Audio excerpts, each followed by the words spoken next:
Gracious God, creator of the universe, and yet the lover of my soul. Alpha and Omega, and yet I can call you friend. I don't have to beg you for anything, but I can thank you for everything. God, I thank you because this is the day that you have made, and I can rejoice and be glad in it. Thank you for this day of magnificence and glory and splendor. God, I thank you for life, health, and for strength. I thank you for soundness of mind. I thank you for peace, love, and joy. I thank you for the essence of you that envelops me right now, from the crown of my head to the soles of my feet. We thank you for this day of manifestation. We thank you for the day of revelation. We thank you for the day of impartation. We thank you as you move in the midst of your people to bring us to the greatest times that we've ever seen since the foundation of the world. Thank you, Lord, that for this time and for this season, you've allowed us to be a part of your move in the face of the earth. I thank you, God, for the revolution that you're bringing forth, God, even in the midst of the earth right now. And I thank you for the opportunity to be a part of what you're doing in this hour, because in the last days, said God, you said you would pour out your spirit on all flesh. And so now we thank you for the pouring out. God, I thank you for the rain and the move of your spirit. I thank you for fresh oil. I thank you for new wine. I thank you for the new thing that you're doing. I thank you now that it does spring forth. I thank you, Lord, that you've called us to be the head and not the tail. You've called us to be above only and not beneath. You've called us to be the lender and not the borrower. You've called, God, that our storehouses would be full and increase. God, I thank you because even I decree and declare that the people under the sound of my voice, even now, are moving in the might of your strength. Not by might nor by power, but by your spirit. I thank you for those that are the sons and daughters of God that are called because they walk not after the flesh, but after your spirit. I thank you for the rising up of the people of your kingdom. I thank you that your kingdom come. I thank you that your will be done, even now in earth as it is in heaven. I thank you, Lord, because you are moving in the midst of your people mightily as never before. Raise us up, oh God, to the standard of what you've called us to be.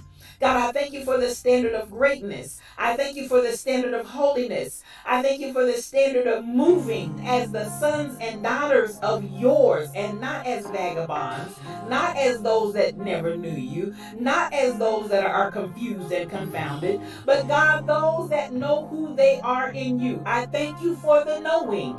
I thank you, God, for knowing you. I thank you for knowing your presence.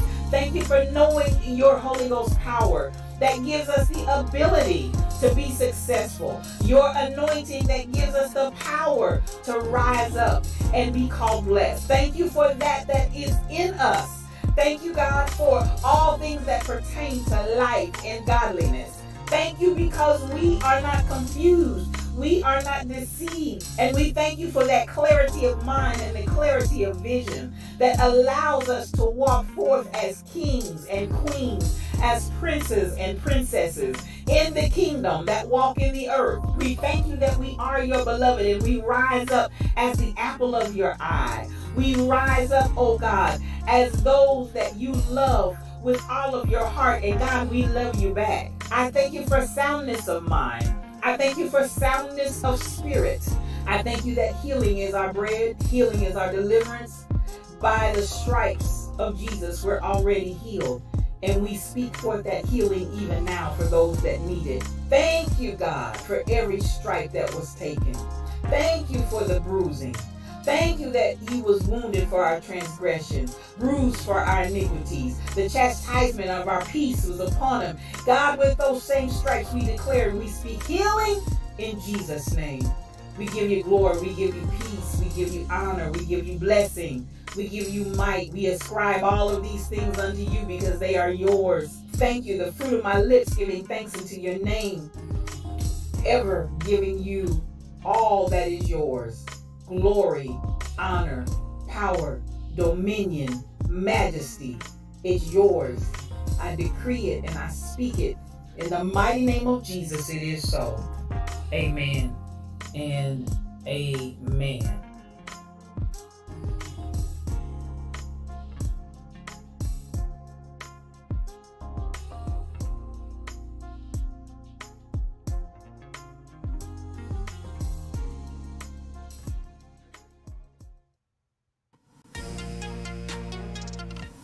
Well, good morning, good morning, good morning.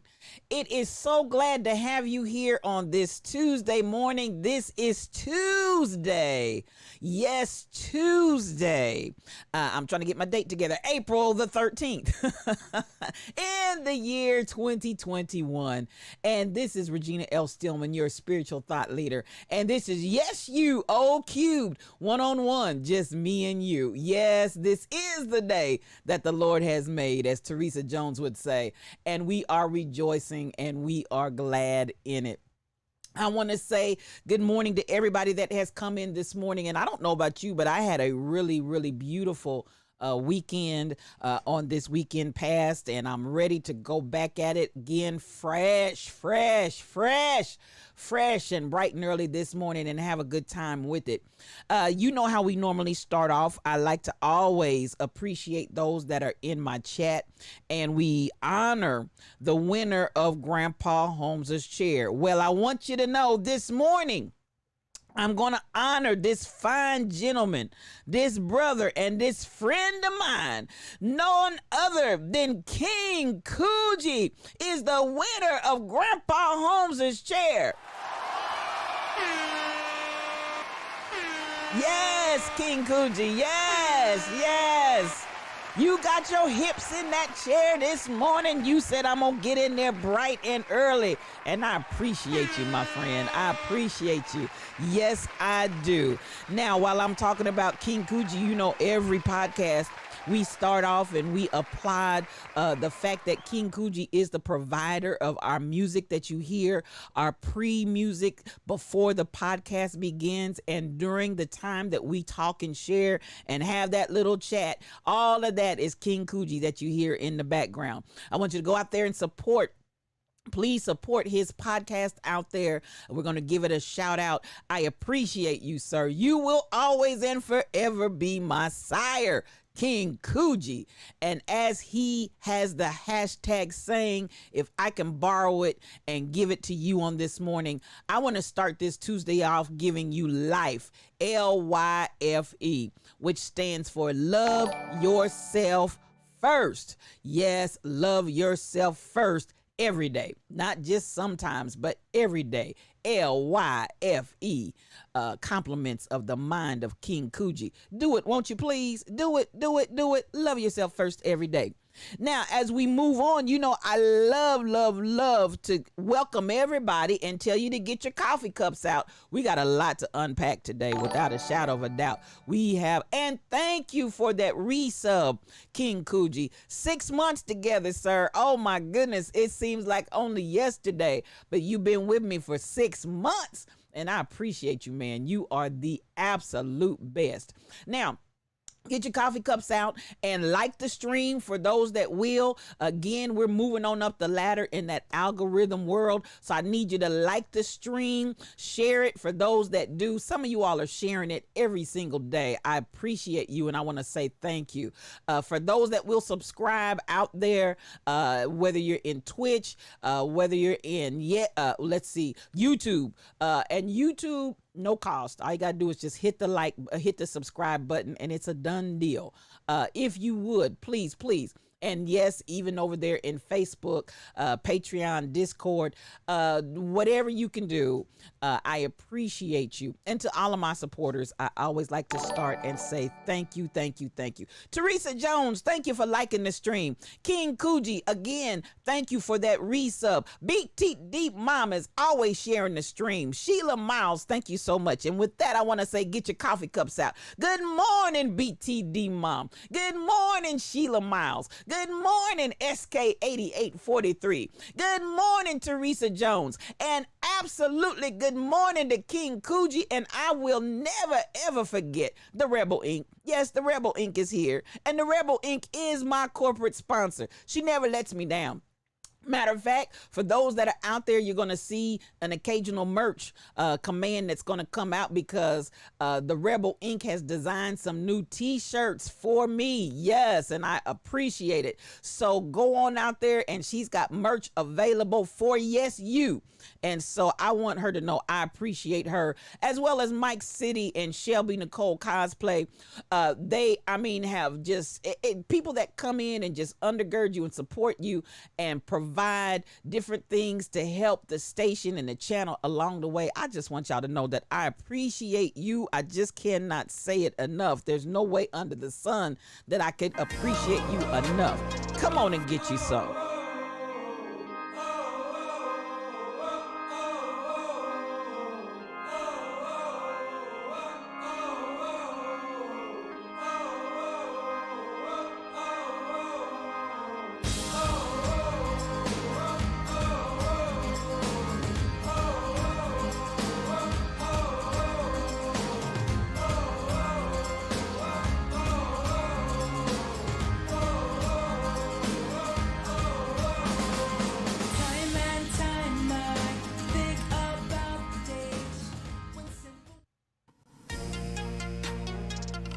Yes, the rebelinc.com. Go out there and get you some. Good morning, Royal Confessions. How could I miss you? That slipped past me some kind of way, but I see you, and I know you're always there. You're always there, whether you come in and say something or not. But I tell you what, I'm still refreshed from having the opportunity to come down, spend some time with you, Royal Confessions. You and Apostle KR, I appreciate you guys. Y'all are my friends, and I appreciate you forever.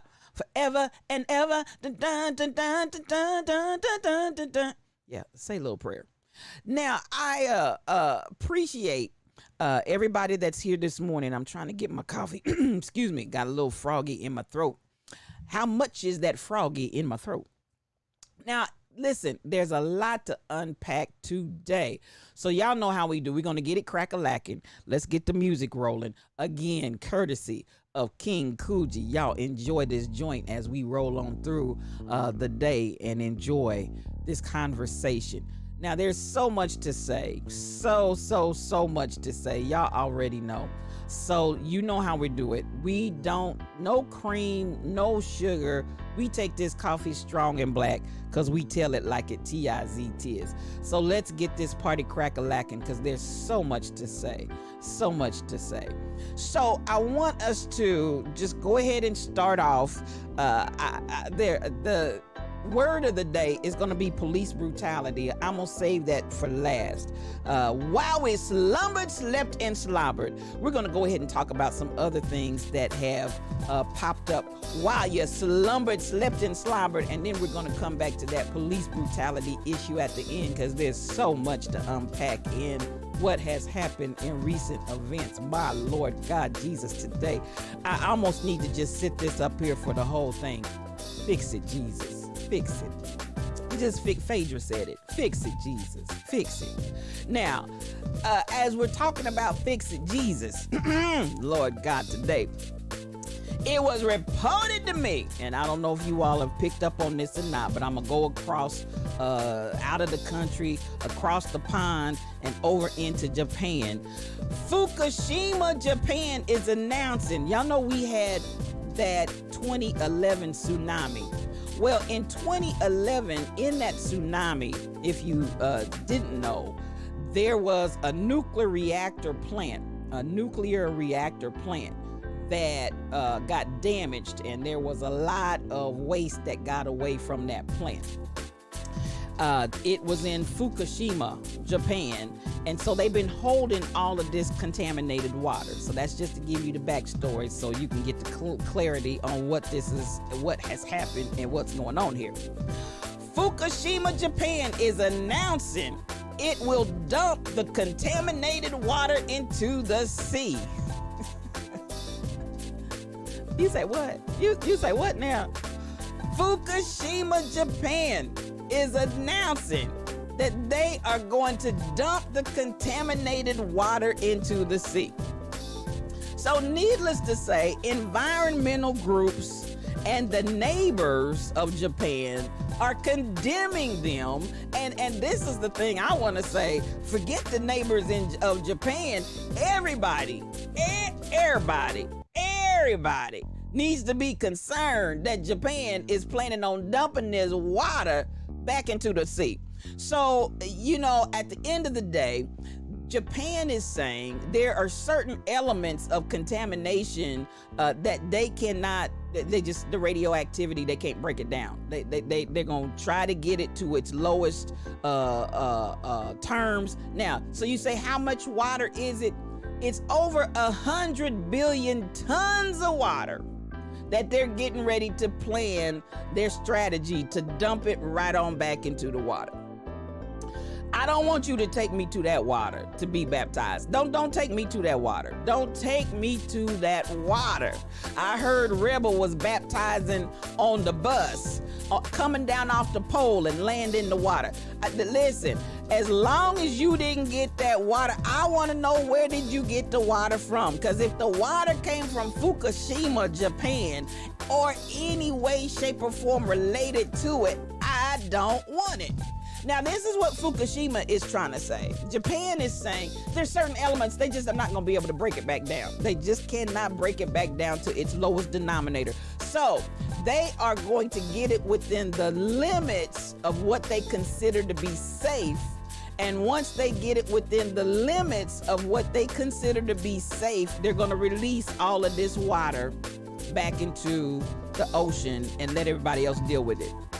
Well, the local fishermen are saying, no. I got one for that. The local fishermen, this is what they're saying. Don't do it. Don't do it.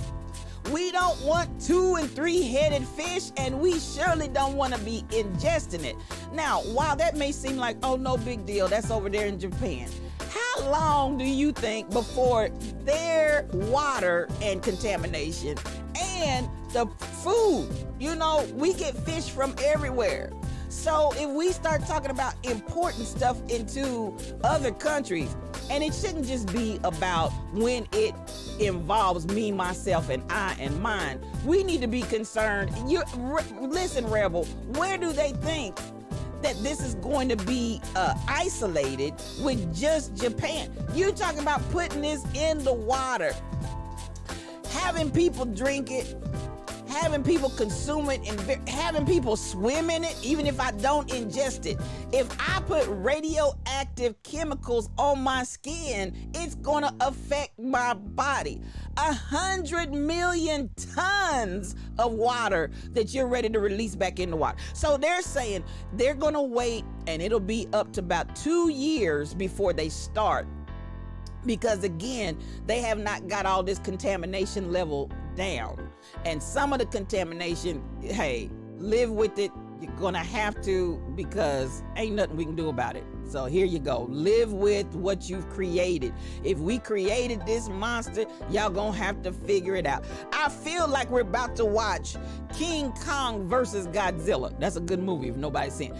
I feel like we're about to experience King Kong versus Godzilla by the time they release all this into the water. Ain't no telling what's getting ready to come out of that water. I'm just trying to get us to get our brains to wrap around 100 million tons of water that they know is contaminated.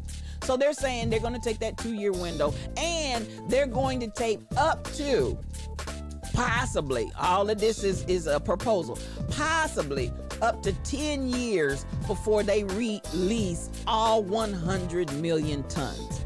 Now, I don't know about you, but I think everybody all over the world needs to be screaming on that one. Because number one, please don't do it to your people.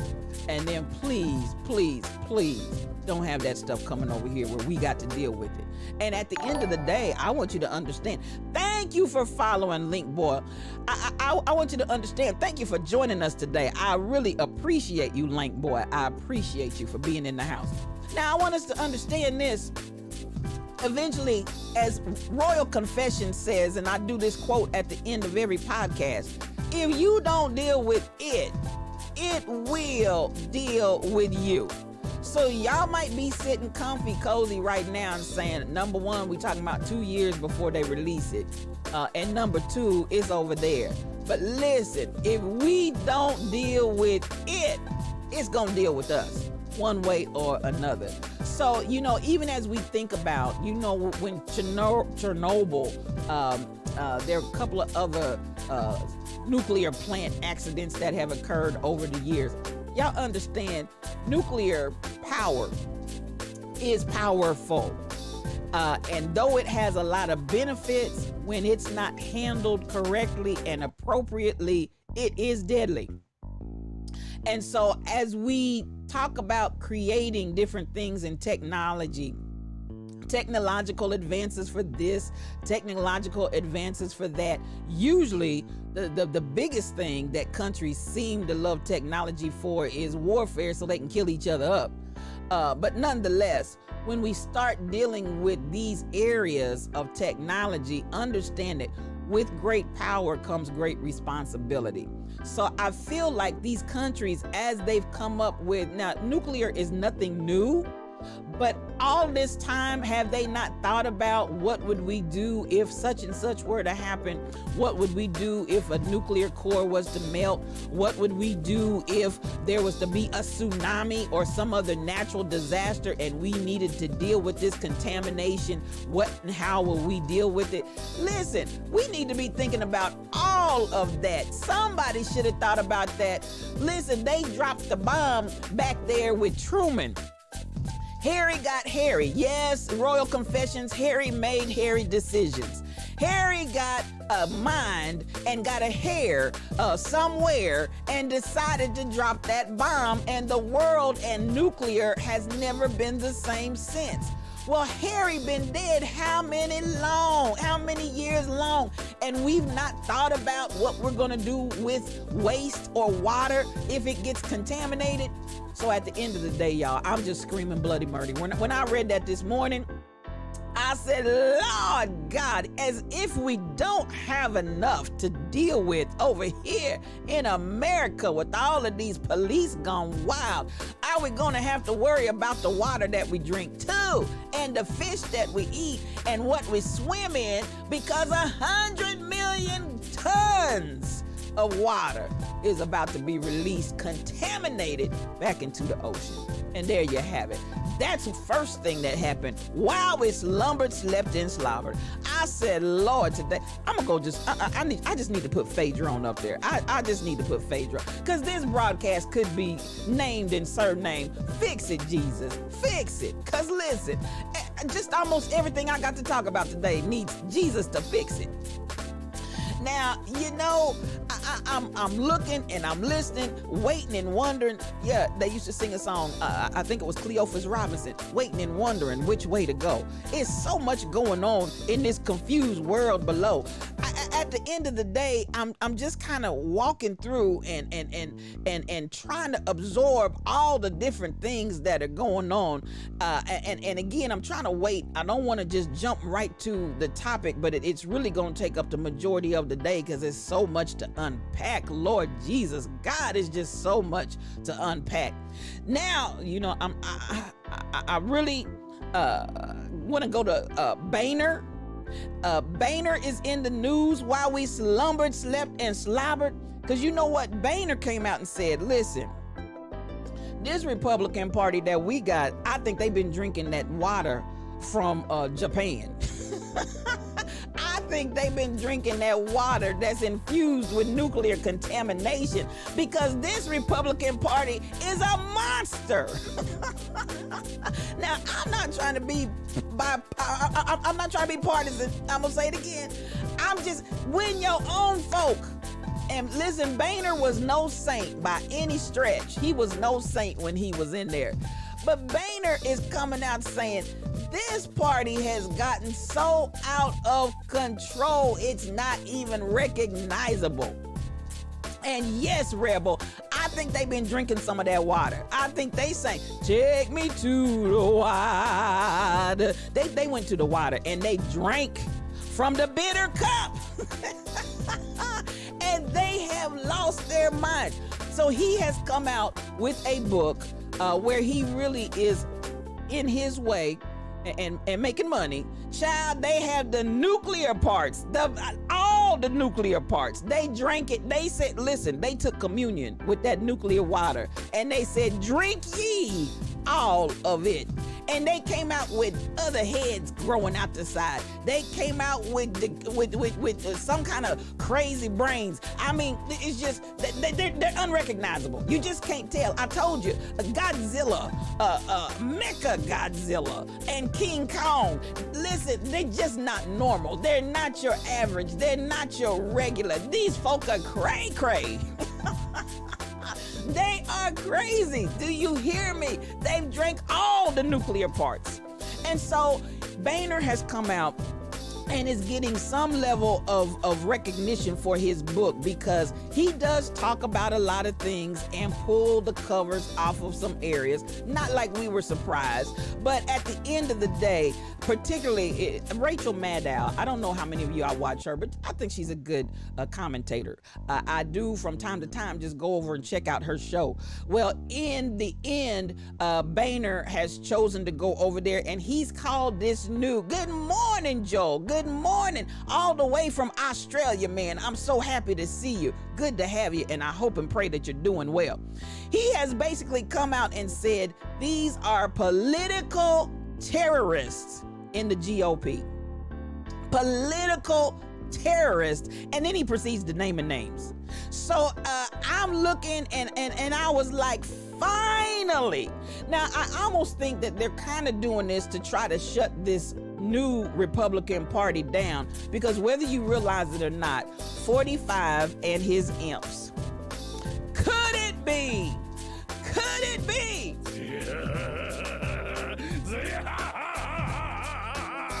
The devil?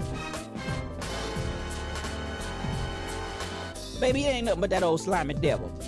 45 and his imps. If I say Marjorie Green, I mean, really, and Boehner starts naming names. He just starts saying, bam, this one, bam, that one, bam, the other one, and bam, he's just going on down the line.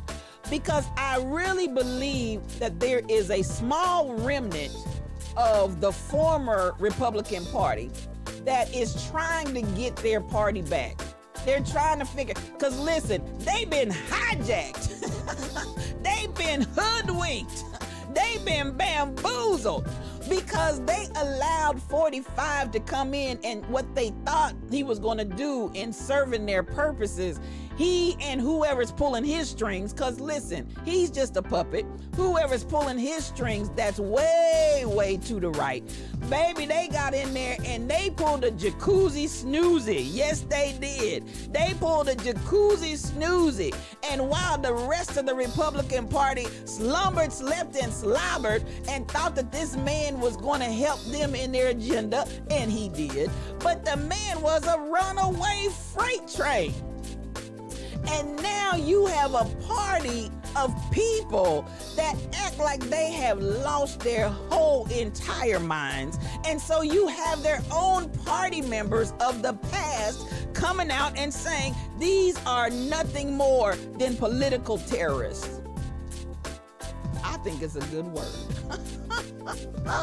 Now, I wasn't crazy about Boehner when his hips was in the chair, but at least at the end of the day, I feel that really, when you look and identify the level to which this party has derailed and been taken over by some monsters that have obviously drank some of that contaminated water.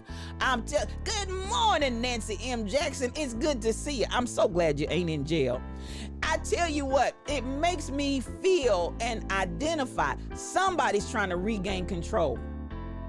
And so Boehner has come out and he's doing the circuit tour, trying to, anybody that'll listen, we are taking over. Our GOP party is taken over by political terrorists. And I almost want to hear, can somebody please help us?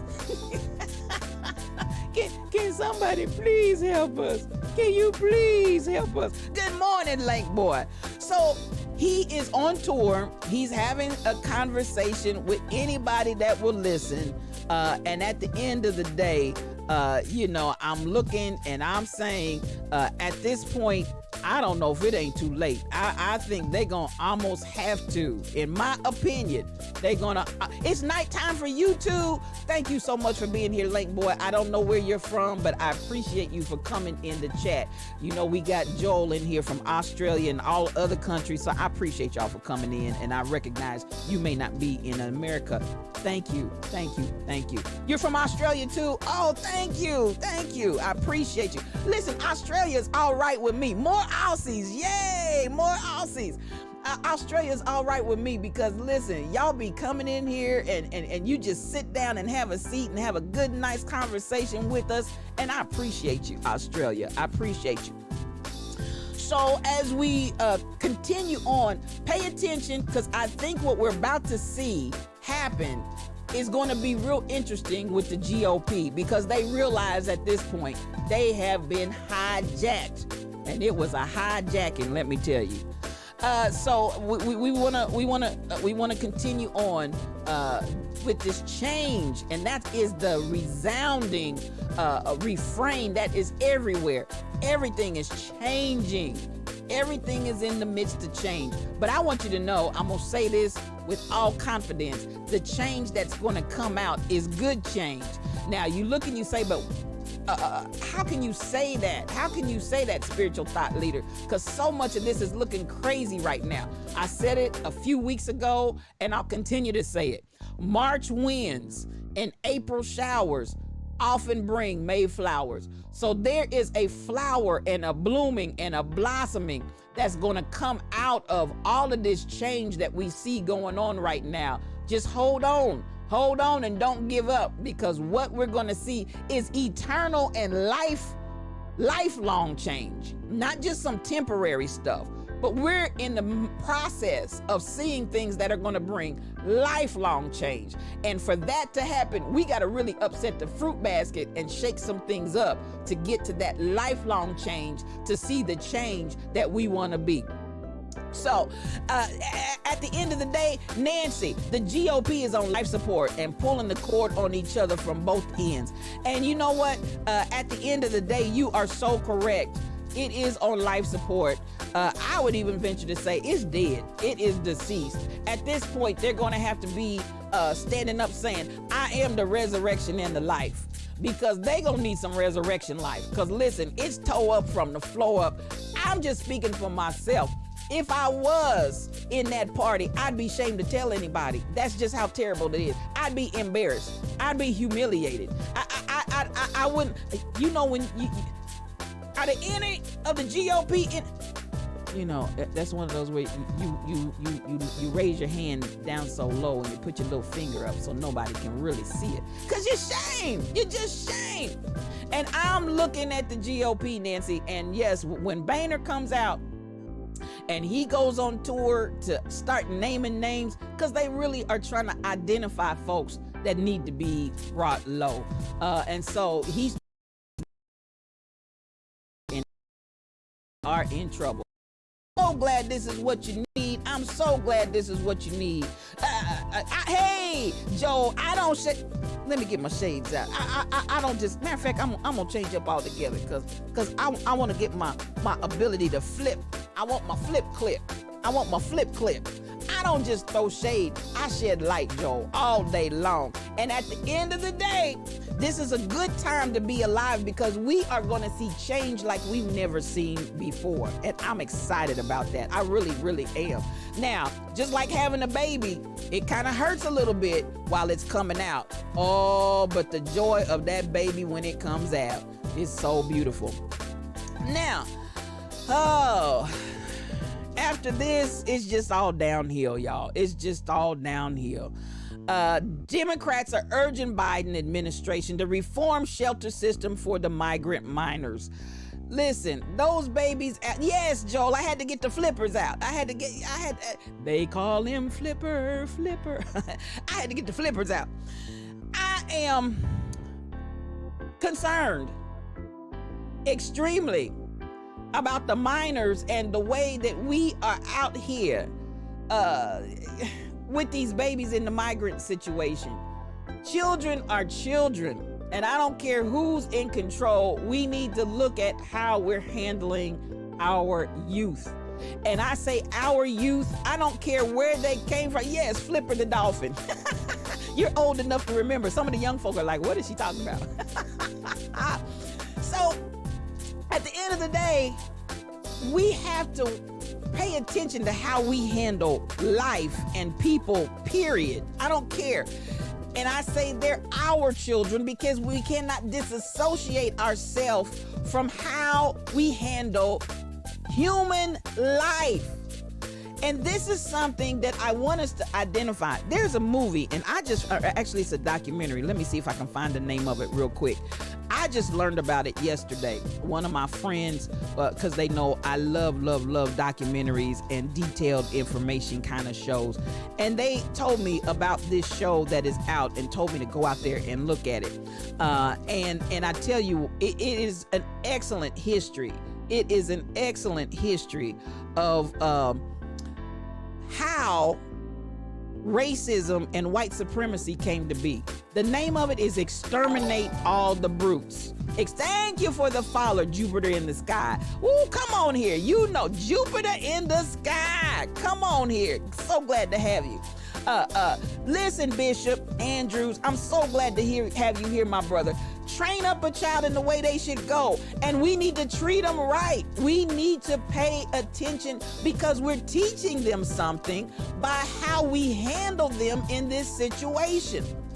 These are our babies collectively. So I even take issue that we want to always say those that are coming across from the border and migrant and they're ours. They are ours. Do we not understand that none of us, yes, Joe, we got, and he's a real bishop. It's not a joke. He's really a bishop.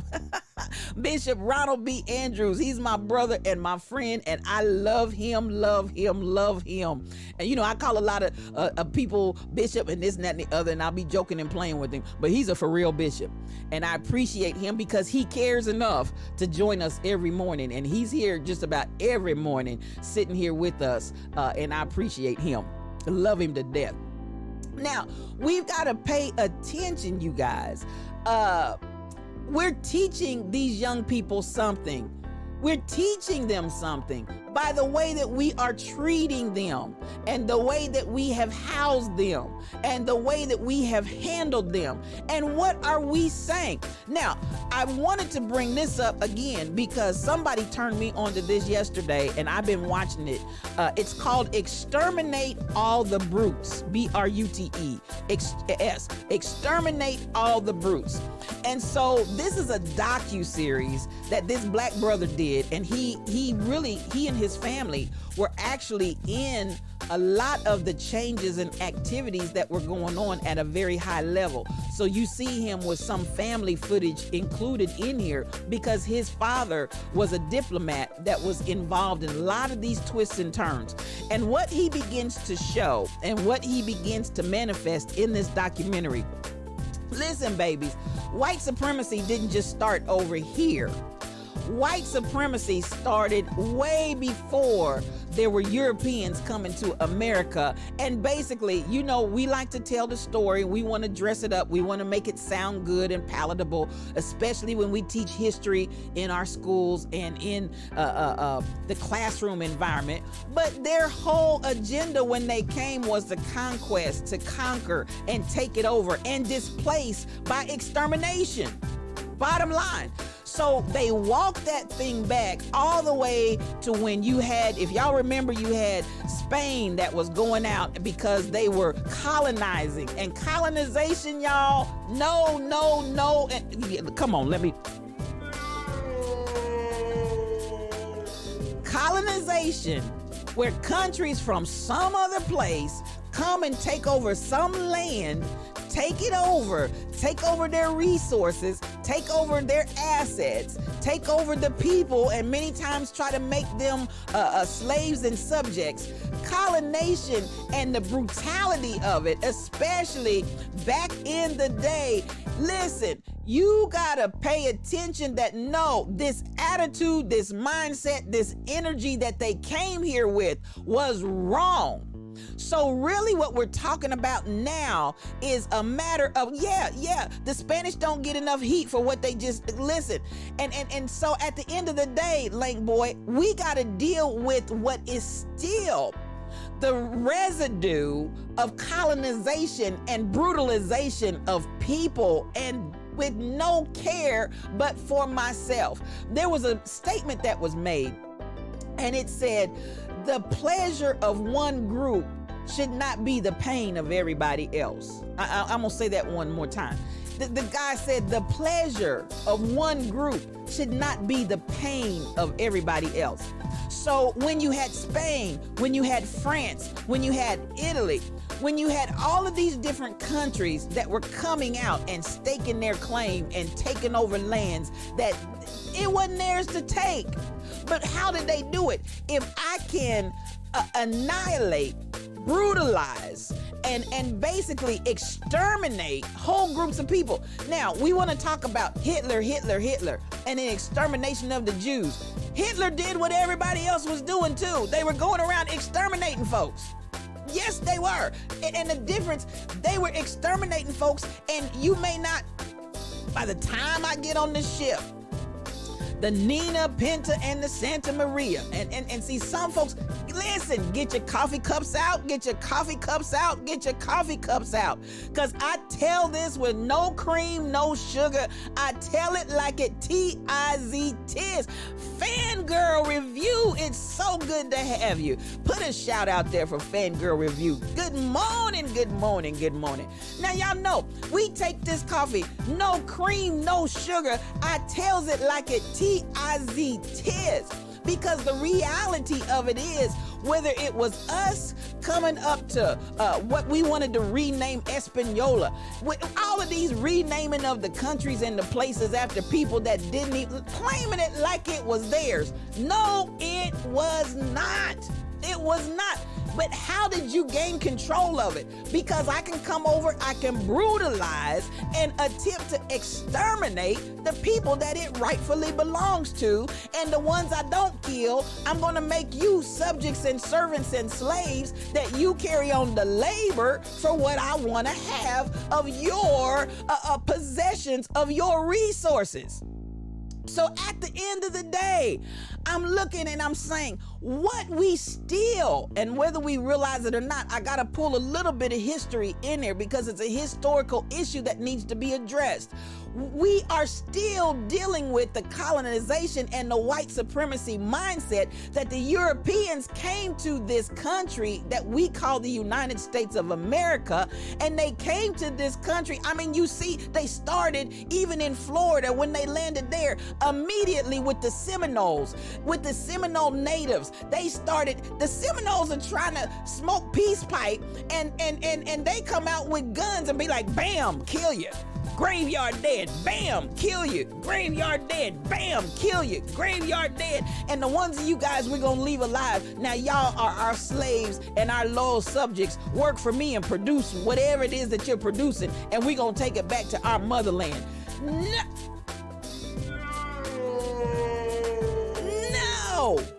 And so this spirit and this attitude was from the very beginning. And so there's this idea now of white might and white is right, and it has been permeating this continent for the whole time. All over the hate. I'm done with it. I'm done with it, Link Boy. And so at the end of the day, we've got to come to the reality and the argument that they even had with Abraham Lincoln when his day, and the argument and the split between the North and the South over slavery or not slavery. As he said, we cannot move away from the reality that all men are created equal. And they are endowed by their creator with certain unalienable rights, that among these are life, liberty, and the pursuit of happiness. That is for everybody. And so everybody other than the natives, and I mean, you talk about a country that was plush, you talk about a country that was where you had respect for nature and mankind, that the natives honored and lived by their code that they lived by. You had Europeans that came and say, hey, we're gonna If you can be extinct, too bad, too sad, because we want this. We all the same, just different flavors, Lake Boy. Come on here and preach. Come on here and preach, Lake Boy. Because at the end of the day, that little difference of melanin that's in our skin and pigment is the only thing that makes us different. So until we deal with this whole idea that we are entitled and white makes right and we can do whatever we want to everybody else, first and foremost, I need us to understand one more time, that is not the way it should be. We are all one and the same. And until we get that down in our shando, I need you to get that down in your shando. Until we get that down in our shando, we will be okay mistreating other people as if they're not human beings, but merely animals. And when we do this to little kids, oh my God, when we do this to teenagers, when we do this to minors, oh, they're migrants and they're, no, if it was your child, and that's where I need y'all to back that thing up to the powers that be. Back that thing up.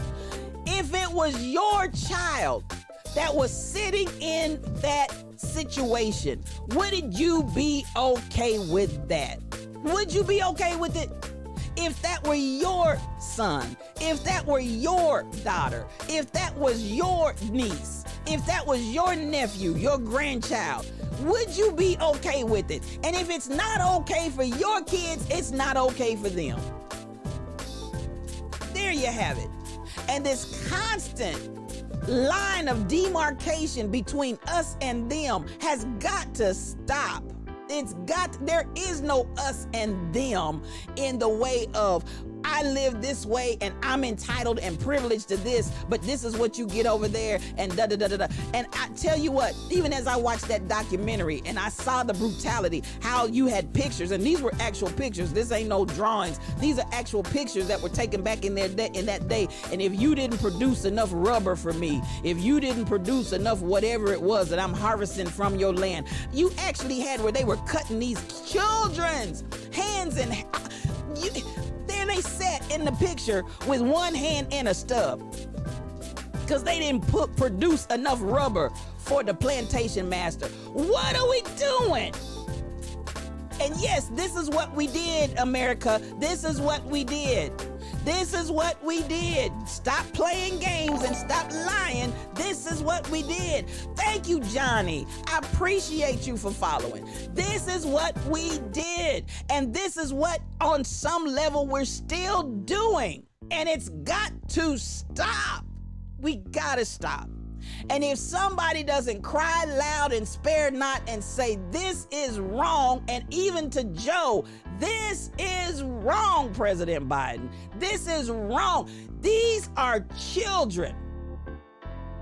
And at the end of the day, it just gets my goat, y'all. It gets my goat that we observe this, we watch it, and we act as if there's no issue. But it is. There is an issue. There is a Houston. There is a problem. So that being said, so you gotta deal. If you don't deal with it, as Royal Confession says, if you don't deal with it, it will deal with you. That mindset.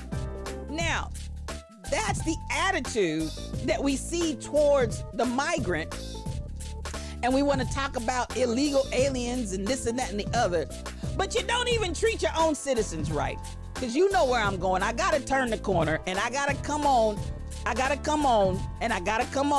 to this police brutality that continues in this country. While we slumbered, slept, and slobbered, let me throw shade. And I don't just throw shade, I shed light. Let me put the shades down. Because at the end of the day, we're tired, absolutely exhausted, spent, done with this whole idea. And what did we hear while we slumbered, slept, and slobbered? The video of Dante that has come out, and his murder. And finally, they have called it a homicide. Oh, at least we got that. And I'm gonna come here just for a second. I'm gonna sidestep just for a second. Finally, in Minneapolis, they've called it a homicide. Finally, thank you for the biddies. Thank you for the cheers. Rodney King to George Floyd is like 20 years. They gotta change. Listen, and it's been going on. We can go to Emmett Till and before, Lank Boy. We can go even before that. And even as I said, for these nameless that we see back at the very beginning of the conquest, back at the very beginning of the extinction and extermination of the natives, where we see little kids with one hand, and who's so dastardly to take a picture of that like you got something to be proud of? Little kids sitting here with one hand gone and one hand there because they didn't pick enough rubber? Dastardly, just dastardly. And we wonder why this is still going on, because we never pulled it up from the roots. That's why I stopped and gave you that little history lesson, because this isn't anything new, beloved. This isn't anything new, but I need our counterparts of privilege and those that do not understand, and they believe that lie that they were taught in elementary school that wanted to whitewash everything and make it sound and look so good. Oh, we were nice little people, and we came over and we had wampum that we shared, and we had food at Thanksgiving, and we shared the meal. You killed half the folks and then some, and you did it on purpose because you wanted their land, and then pushed them over to an area and said, here, y'all can go over here to Oklahoma and some of these areas here and settle that, because they didn't think anything was there. Then they messed around and found out there was oil on that. Now they want that back. Dastardly. Could it be? Could it be?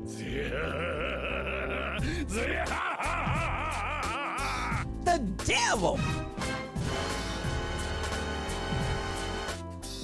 That ain't nothing but that old slimy devil. That ain't nothing but that old slimy devil. Oh my goodness. So I'm looking and I'm saying to us, let's pay attention. We are experiencing homicide is only when one person causes the death of another. He was murdered. And I hear you, Royal Confessions. He was murdered. And at the end of the day, we need, and then what do we hear? What do we hear? Oh, I thought it was my taser, but I shot him.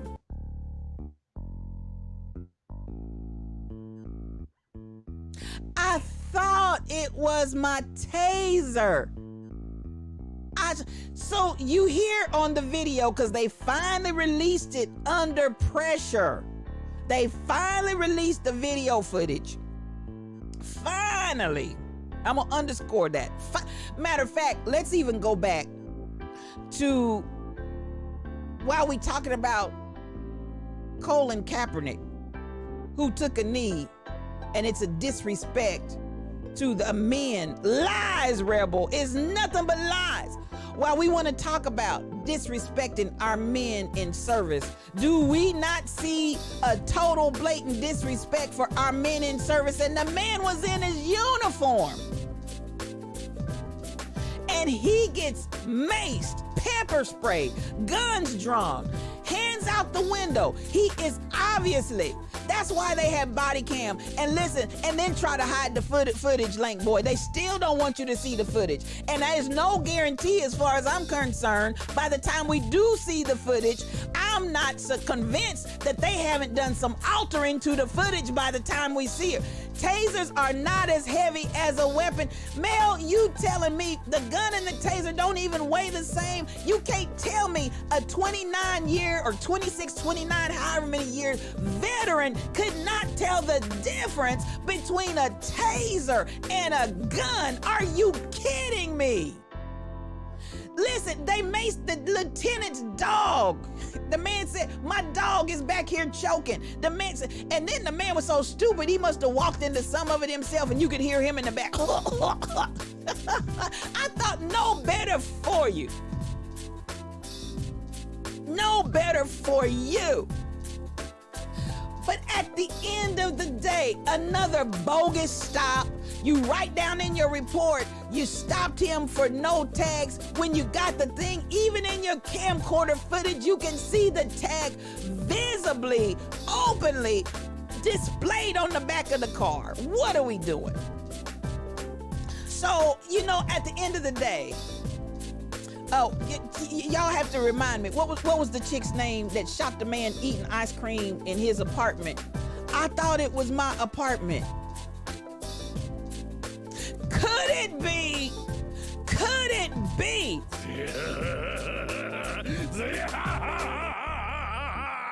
The devil. Listen, this ain't nothing but that old slimy devil, because I want you to identify. We keep hearing this resounding story and I'm sick of it. It's one or two things. I feared for my life. I feared for my life. I feared for my life. And when we can't cry, I feared for my life, I thought it was my taser. I thought it was my apartment. I thought it was a gun. But your mistakes of what you thought are causing us our lives.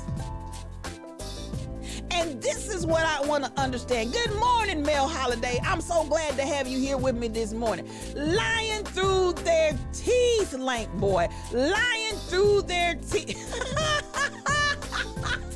Mel. Mel said it's time to go for a ride and come back alone. It's the devil. And this is what I want us to understand. Now, I don't know about you, but I had to come here. I had to come here. Now, this is Yes You O Cube one-on-one, just me and you. It's my show, and I get to tell it like I think it T-I-Z, tis. No cream, no sugar. I take this coffee strong and black. Uh-oh, there you go.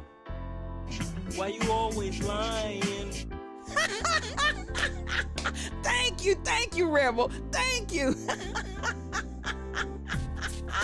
It goes right there. I'm gonna do it one more time. Why you always lying? Y'all, I love it. I love it when y'all help me do the show from the chat. Y'all know I love it. I love it. Y'all just done made my day right there.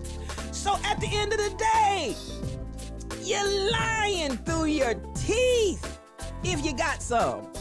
I hate when they say administrative leave, and that ain't nothing but a paid vacation. Now, Teresa, this is what I want to say on that, and that's why this is my show. I can tell it like it TIs is according to. Now, this is what I feel, and let me take the devil off and let me unshade, because I'm speaking my truth right now.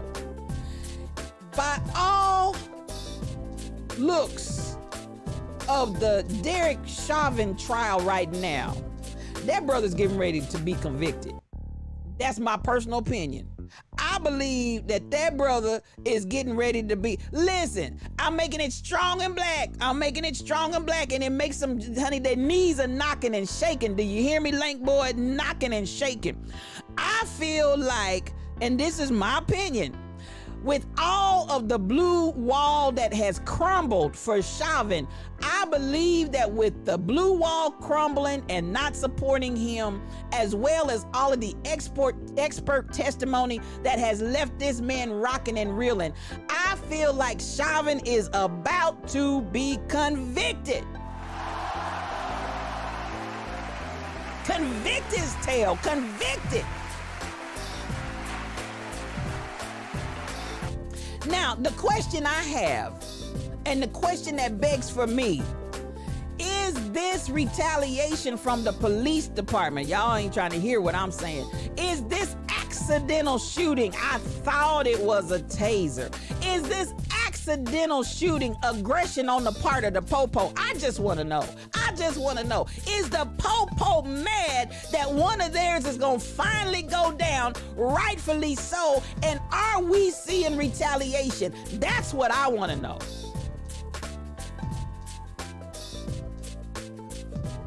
I just want to know. Now, y'all don't have to agree with me. You don't have to. But at the end of the day, it's mighty fishy smelling to me that you come out here and I feel like these officers are mad. You come out here and ma'am, and don't you get fooled, because y'all talk about racist kin, but racist Karen is sometimes deadlier than racist kin. Karens running around here are a detriment to black lives and brown skin. There's gonna always be senseless murders from the police, Mel, but it needs to stop. And the only way I feel like it's going to stop is that we're gonna have to start convicting these jokers and sending them to jail. I really do. I'm not even saying fire them off of the department. No, you need to go to jail and your haunches need to sit there. Have all the seats for several years. Don't budge and don't drop the soap. Because at the end of the day, we're sick of this behavior that you continue to put on black bodies and get away with it. And that has been the problem, beloved. They've been able repeatedly over and over and over and over again to get away with it as if they, again, I feared for my life. I feared for my life. I feared for my life. It was an accident. I thought it was my taser. I thought it was my apartment. You talking about a whole nother apartment, not even. I thought it was my apartment. I thought he had a gun. I thought he had a gun.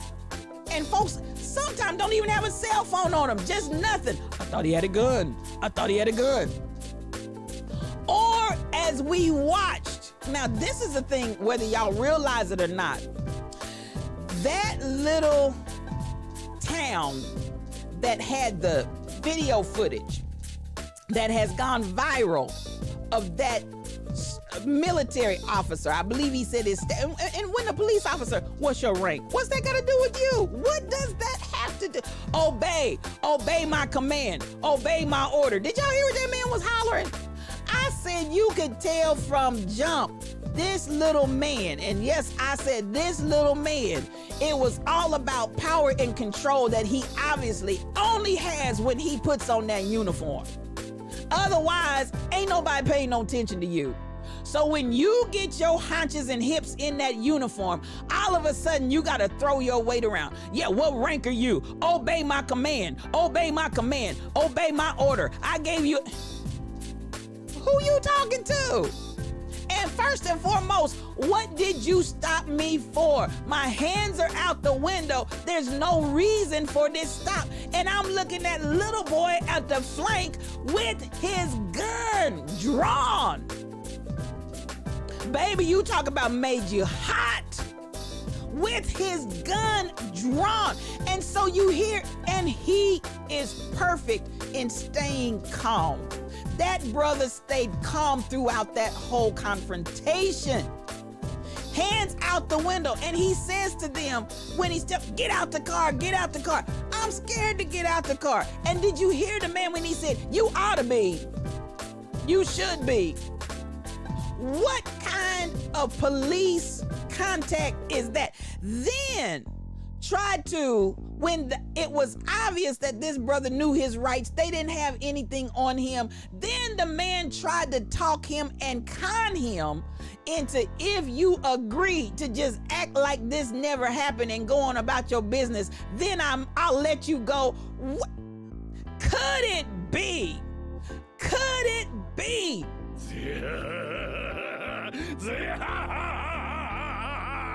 The devil. Baby, that ain't nothing but that old slimy devil. But at the end of the day, this is what if you are not aware, I want to make you aware. This happened back in December. This police officer only resigned because the video went viral. Now, where have we? Devil got some nerve, Lank boy. Devil got some nerve. And at the end of the day, this is the thing that really gets my goat as well. Because at the end of the day, like I said, this brother experienced this back in December. And up until recent days when that video started going viral and flying from sea to shining sea, then all of a sudden, we gotta take some action. Well, if you were gonna do some action, you would have done it a long time ago. And so the hypocrisy that you keep wanting to operate in and make us believe you're really trying to do something. You ain't trying to do nothing but keep your hocks and your haunches out of hot water. If there was any way you could keep going the way you were going and nobody know the difference, you would, because that's exactly what happened to Aubrey. That crime against him and the murder that he experienced at the hands of that little lynch mob that decided they were going to kill him, the man, his son, and their friend. That had been done months before the video got released. And this is the stupidity of those jokers. They are the ones that released it themselves, trying to pump themselves up. Look what we did to their little racist friends. And once it got released into the hands of the public, that's when they got called on the carpet, and not before. The people in the county, they didn't press any charges. They were chum and friends, all of this, and nothing happened to anybody until the public got a hold of that video. Then and only then are we interested in trying to do something for Brother Aubrey. So don't come at me, law enforcement, with this attempted hypocrisy that you really want and you really care that all men are created equal. You are complicit in the crimes. And I'm gonna take it back to the reality. This was the mindset even before Europeans took over this continent. This was the attitude they had even in the continents where they lived. And I'm gonna make somebody really mad on this one, because the reality of it is, and how did they take and conquer and divide? Every time it's the same playbook. Kill the people, brutalize the people, maim the people, keep a few people left, and then turn to religion. Oh yeah, they love turning to religion after they got the folks to a certain level. Then we want to get you religious, because now I got to control you. And how am I going to control you? Jesus wouldn't want you. What would Jesus do? Now, y'all know straight up, I have no problem with God. I have no problem. I'm all good. But our God said we could. Come on here, Lank boy. Then we want to turn around and we want to evangelize the people that are left as they're looking over at their daughter and their son with one hand gone and one hand left so they can work with that one hand. Oh my God. But then you want to tell me about Jesus after you run around killing people in cold blood and cutting people's hands off and maiming them, and you want to come back with the KKK and we got a cross. We're marching on to war. Onward, Christian soldiers. You're terrorists. You are terrorists. And so Boehner has had to come out in 2021 against his own party and said this GOP is a GOP of political terrorists. Because that's what they are. Is anybody hearing me today? That is what when people show you who they are, believe them. Am I making sense up in here? And so I don't want us to be blindsided and waylaid by this idea that they really, really, really wanted to make a difference. Because if they wanted to make a difference, they would have done the right thing from the very beginning. Why does it have to go to public consumption before you care?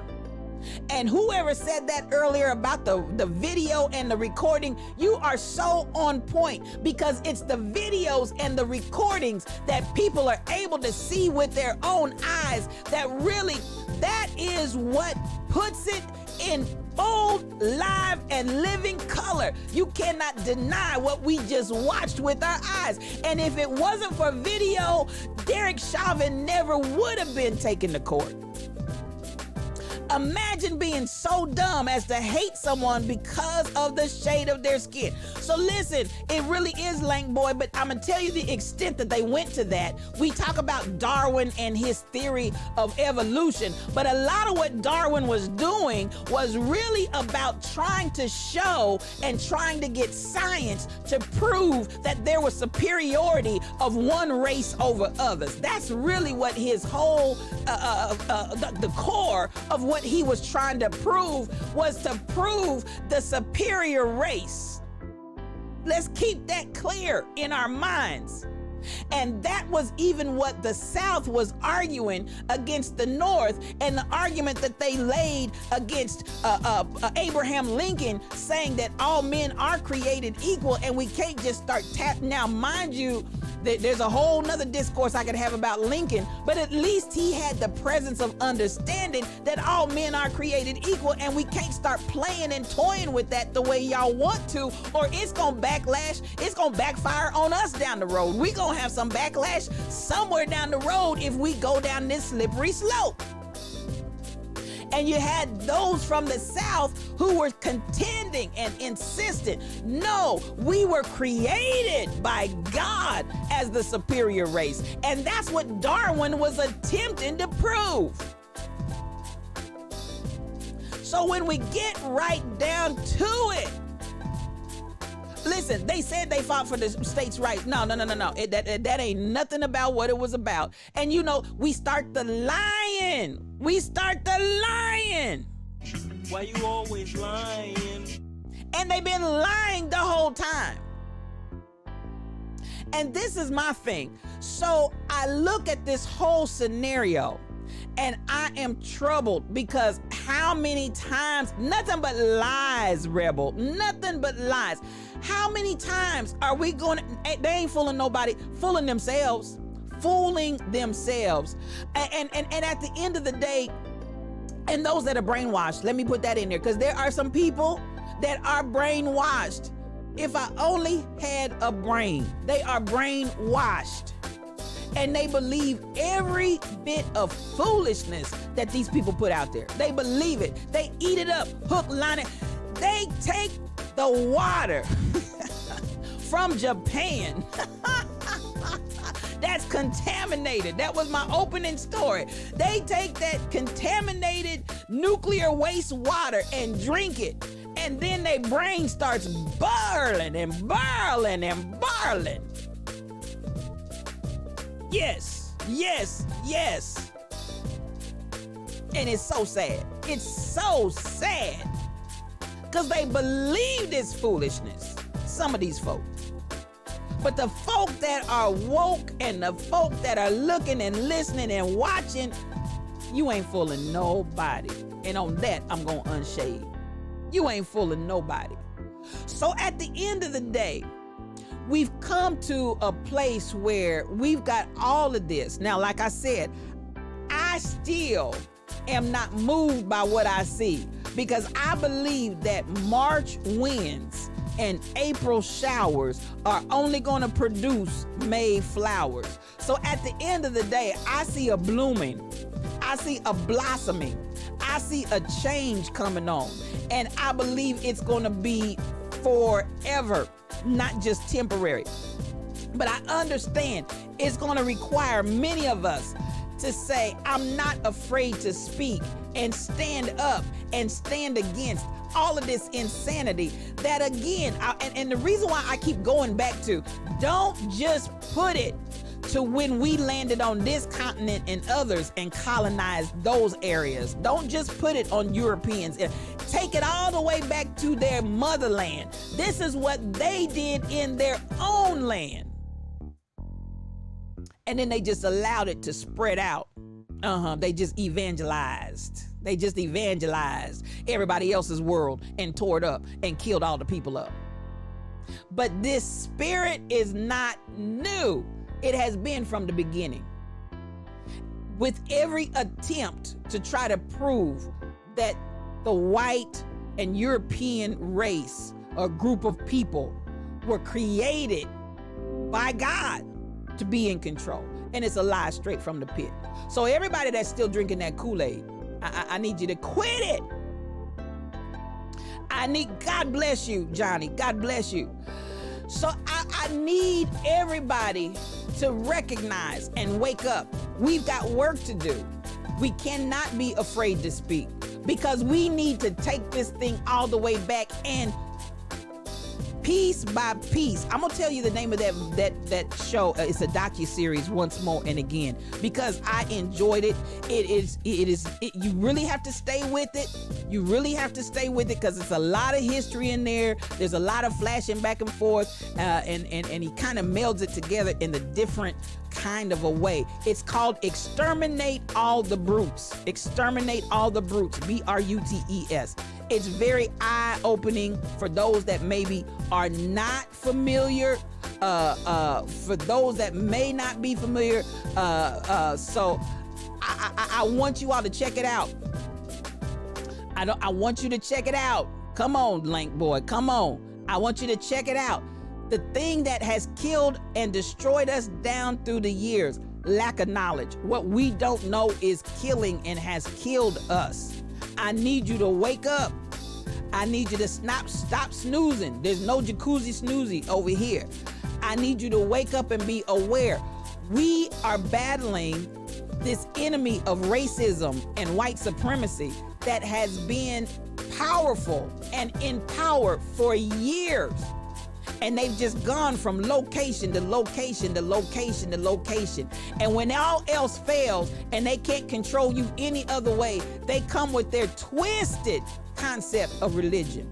And I said this on yesterday, any Christianity that does not look for, and I'm not saying Christianity is the only faith tradition. I'm just talking from that particular, because we look at, they always want to talk about Jesus. They always want to get the cross. They always want to burn the cross while you hanging on it, and they done lashed you, tore you up, and taken off body parts. But the cross of Jesus. And this is a suffering way. And the more you suffer, the better you are. Listen, if y'all still gonna go with that plantation salvation, knock yourself out. But I need you to rightly divide and come away from that mindset. Because at the end of the day, you're not gonna control me. You're not gonna control my mind. You're not gonna control what I know God is, and God is love, and this ain't it. God cares about the underserved, and this ain't it. Come on. God cares about the disinherited by the status quo, and this is not it. I don't care how you call angels from Africa. So we gotta stay feet to the fire on this one, y'all, because this is a time of change, and y'all make sure you're not drinking the Kool-Aid, because at the end of the day, this is not even any way, shape, or form, and the way that you twisted this around, this ain't nothing about what Jesus was about. It's not. So wherever you want to go with that, or whatever, any religion that touts and believes in brutalizing people and exterminating people and not caring about people Any religion that teaches that is not of God. Point blank blunt. You heard me say it here on Yes You OQ one-on-one, just me and you. I'm telling it, no cream, no sugar. We taking this coffee strong and black because I'm telling it like it T-I-Z-Tiz. Because as long as we believe that you can brutalize in the name of your kind of justice, there are people right now today that are arguing, if he had only complied, he'd be alive today. But you won't deal with the fact that this woman killed an unarmed child, 21 years old. He's still a child. This woman killed an unarmed child. And listen, why is it that we will not acknowledge that the police's job is not to be judge, jury, and executioner? If it is a criminal, your only job is to apprehend. I wrote that on my post this morning. Your job is to apprehend. And you are not under threat by somebody that doesn't even have a gun or any other kind of weapon. Your life is not in jeopardy. You are not afraid for your life. And yes, ma'am, after 20 some odd years on the force, quit lying. You know the difference between a taser and a gun. And if you're that stupid, you shouldn't have been on the force anyway.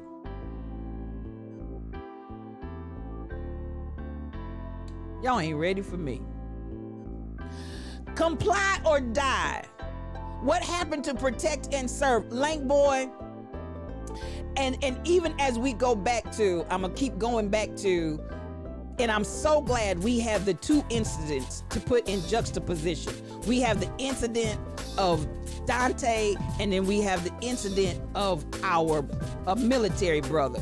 We see in juxtaposition, we can put them side by side. We saw somebody comply completely. Is he alive today? Yes. However, that could have been a totally different story. And at the end of the day, for no crime whatsoever, and with him really stating his rights, that young man in the car continuously, what am I being stopped for? Can we talk?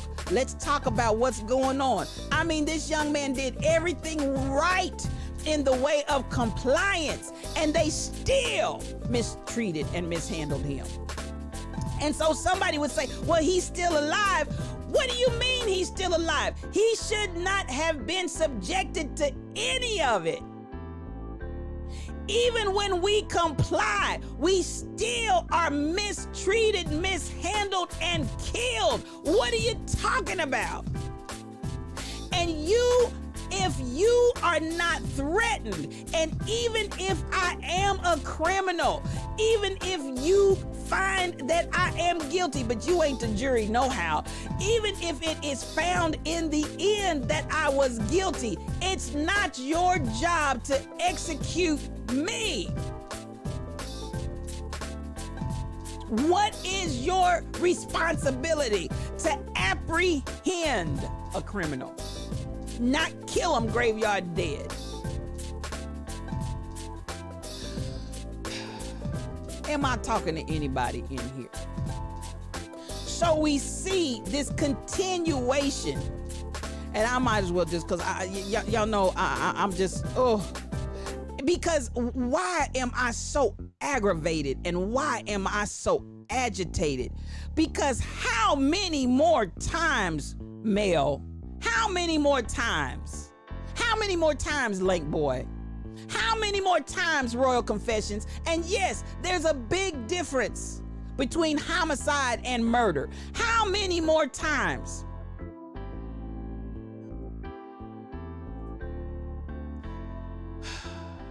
Am I talking to anybody in here? We see it over and over and over. And I want us to understand, I said it several weeks ago, I'm going to reiterate it now.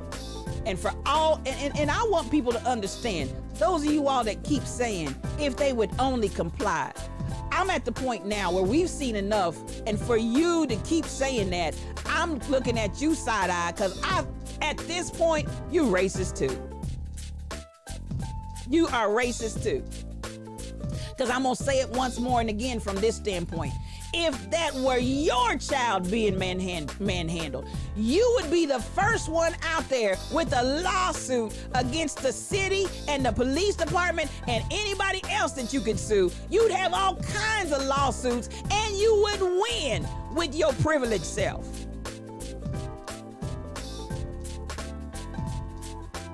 You don't even want to wear a mask because it's infringing on your rights. You surely would not allow yourself or your children or your grandchildren to be handled in this way and think it was all right. You don't care because you have privilege and it doesn't matter to you.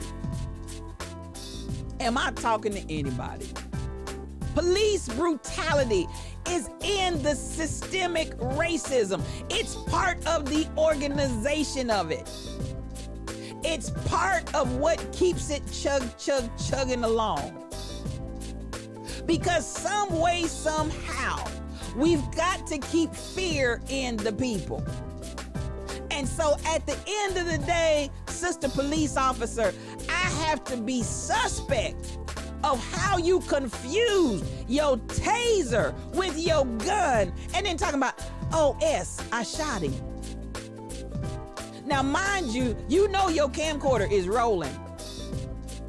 And so when I heard the officer come out and say, I really think it was an accident. What do you mean you think it was an accident? You can't tell the difference between a taser and a gun, sir? You ain't never seen a video of a black officer attacking a white man unprovoked. And Lank boy, you won't see it because he'll be under the jail. Under the jail. And so all of this feeling of sympathy, and I understand. Now, Mel, for those that don't know, Mel was law enforcement, and so she knows quite well. Now, I've never handled a police taser, and I've never personally handled a police weapon. But in my stupidity, I have to believe that there's a difference in how they feel, how they carry, and how I wrap my finger around the trigger.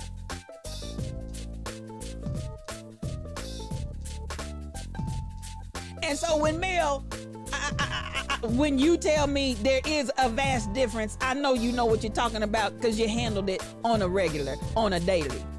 But me in my stupid pea-brain mind, I have to think there's a difference.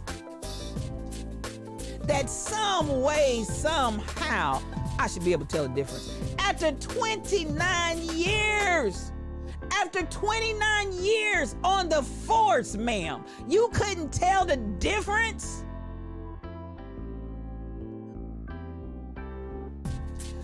Oh, never seen a black officer in none of these tapes. Well, let's deal with this issue, Lank boy. Let's deal with this issue. Why do we have, and this is why you feared for your life. I feared for my life. King Coochie, there's a big difference. I'm Jiminy Cricket. I'm no fool. No siree. There's a big difference between a taser and a weapon. And you wrapped your finger around the trigger and pulled it, ma'am. Why you always lying? How stupid do you think we are? How stupid do you think we are? And isn't it amazing how she said, for those that haven't seen the video, she says taser, and the men step back and then pow. Did y'all see that, or was I the only one that saw that? And this is why the defund the police thing came about. Spend money on more education. And listen, I'm telling you, at this point, sadly, she was burnt out and should have retired. Listen, Mel, I don't know. I'm not even gonna put it on burnout. You got more compassion, and I understand you wear the blue or you wore the blue. I know you understand that whole burnout situation. But at the end of the day, Mel, I'm not even gonna give her burnout. Get your hunches and go straight to jail. You killed that little boy. Murdered him. Now, I'm going to say it once more and again. And King Coogee, listen, this is why they need to be defunded. They need to be defunded. They need to be defunded. And I'm not so sure you need to take their weapons away if they can't tell the difference between a taser and a gun. If you can't tell the difference between a taser and a gun, please take their weapons. Good Lord from Zion. Whew. Take their weapons. If you're too stupid to tell the difference between a gun and a taser, you don't need a gun and probably don't need a taser. Oh, Lord, today. Because you're dealing with police brutality. And I'm going to say it once more and again, and y'all don't have to agree with me, but listen, get your coffee cups out. I take it, no cream, no sugar. I take this coffee strong and black. I tell it like it T-I-Z-tis. This is my show, and I can say what I think. And my thought is, this is retaliation on the part of the police department because they know Chauvin's going down. He's going down. And the Saints are mad. That's my opinion. I don't think it was no accident. I believe that at the end of the day, this is what you got to understand. I believe that if you even go back and look at how down through the years, whenever there was an uprising, whenever it seemed like the people that were oppressed were going to rise up, whenever there looked like they were going to break free, they had to come with an act of violence to put fear back in their hearts to make them sit down. That's how they would squash it. That's how they would quash it. They would find another act of fear. You could be next. Just like I said about the picture with the little kids. Oh my God, that just took me out when I watched that on yesterday. When I watched that and looked at those real photographs, not drawings, real photographs of kids sitting there with one hand on and one hand gone because you didn't pick enough rubber.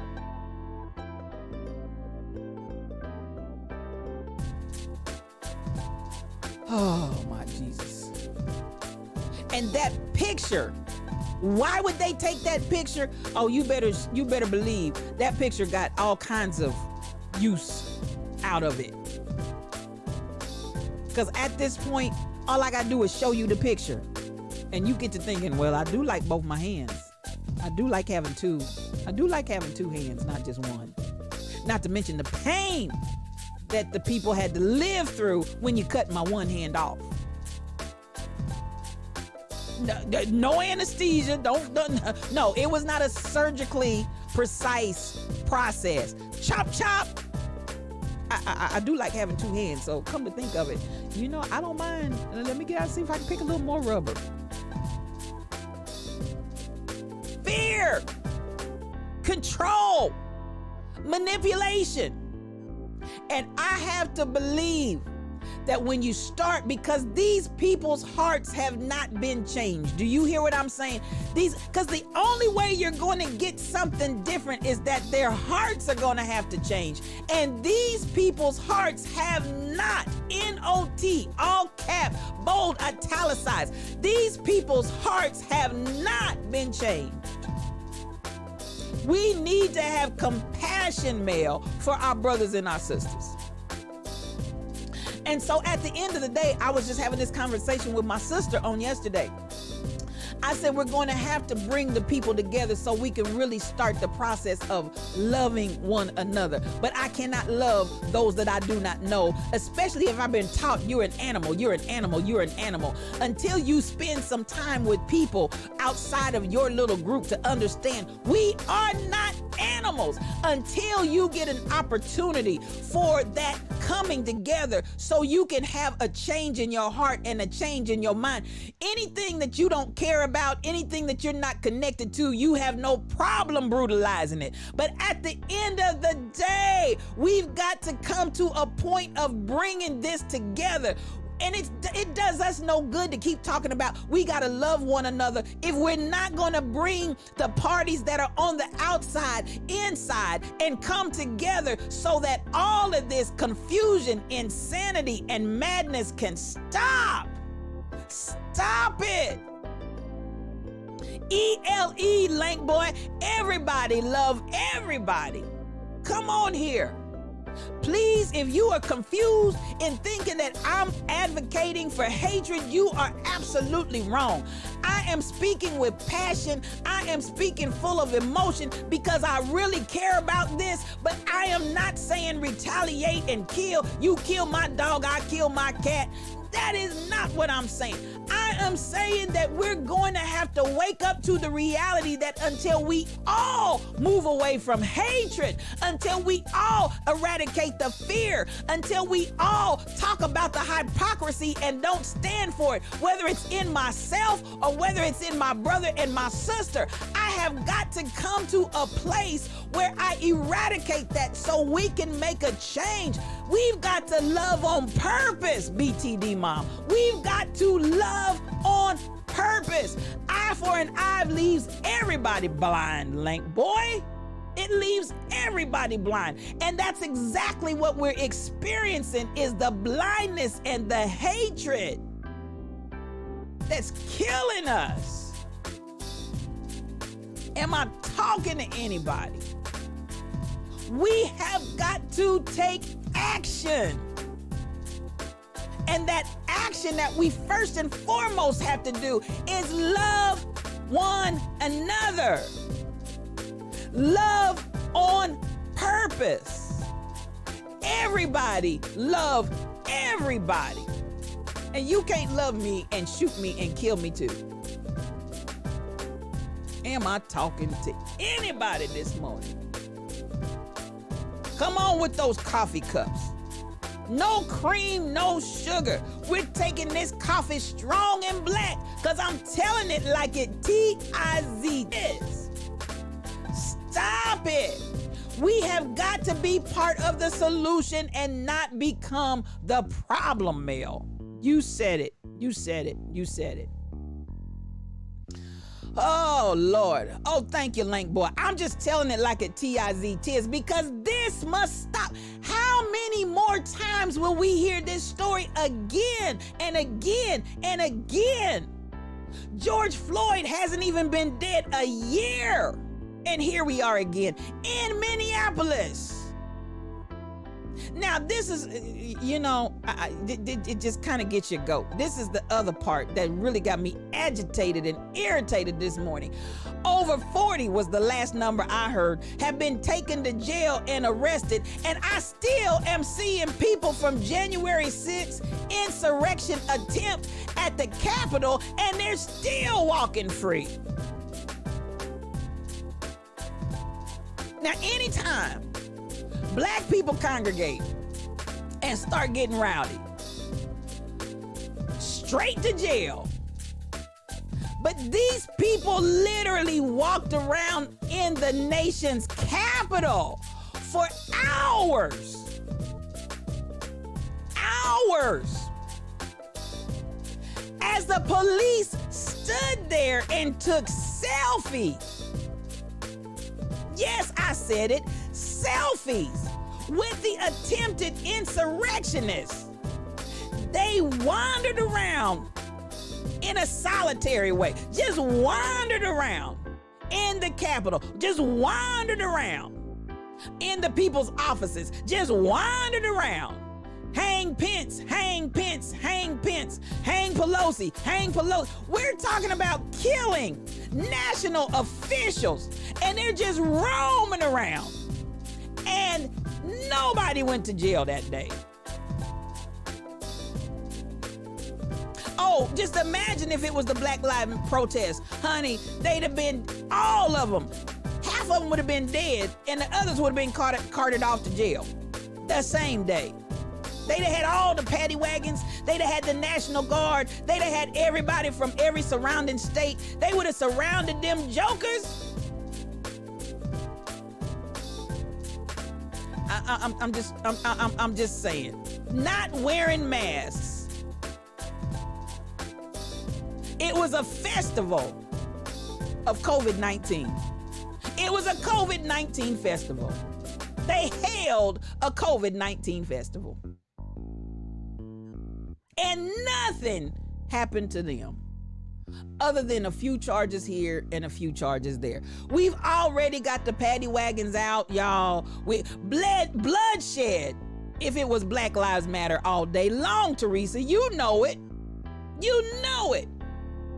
And so they've already started carting people off. And this is the thing. When you start talking about the two systems, and it's not two justice systems. Every time you turn around, they want to play the race card. Because racism has not been eradicated, and it's still at the core root of the situation. And until we deal and tell the truth, the whole truth, and nothing but the truth, so help me God, we're going to keep coming around this mountain over and over and over again. And we're sick and tired of being sick and tired of being sick and tired.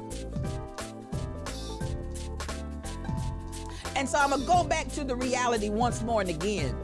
And that reality is, don't think that it's not gonna take all of our energies coming together in love, and that love is making hypocrisy accountable. You're not gonna be a hypocrite, America.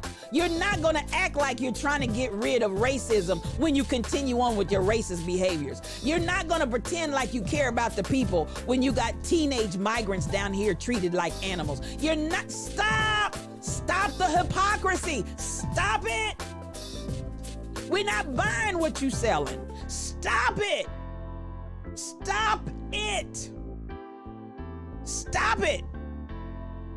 Have all the seats. Sit down. Sit down. And until we make it clear, you're not going to come through with that same little game. Because it's the same. That I'm telling you all. Go all the way back to when the concept of white supremacy started, when they felt it was their duty to colonize the world because they were the chosen people. All the way back to Europe, when they had that mindset and the whole idea, manifest destiny is ours. This is what we're called to do. This is what we're supposed to do. This is what is entitled to us. You don't take other people's stuff and just take it over and kill them and say, this was mine. Which is exactly what we did. And so you think off of that foundational building that all of a sudden the building is just gonna get right? No!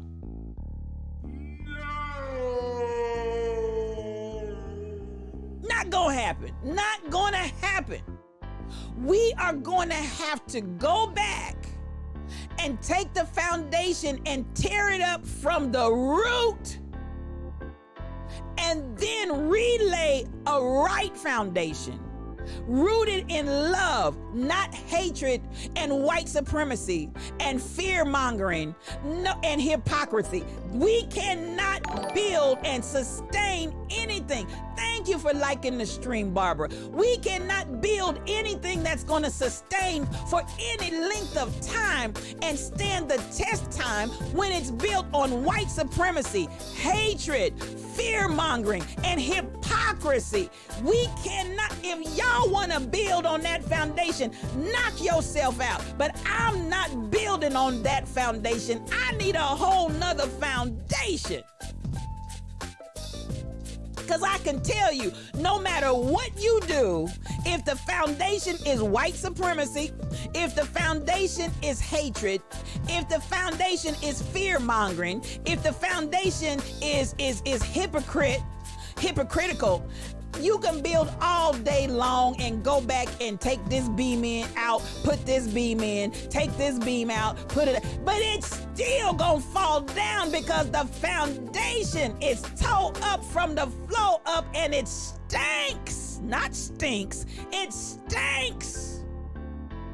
That stink attitude is not sustainable, and it's built on darkness. Whew. I hope y'all hearing me this morning, because listen, I'm fired up.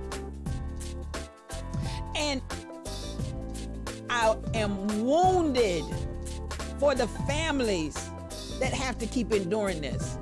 And I'm gonna say once more and again, you know what sister police officer of 20 some odd years, who was allegedly confused between her taser and her weapon. I still can't get over that. What she has done, and believe it or not, y'all don't have to roll with me on this. I'm telling you, this is my truth and I'm sticking to it. What she has done is reinitiate within the minds of the citizens of Minneapolis that this that I did to Dante can happen to any one of y'all if we want to. Now that's my takeaway. She can talk about she grabbed the wrong weapon and thought she had a taser all you want to. Taser, and they step back. Bam! Oh, I shot him. And that, again, for video purposes. Oh, I shot him.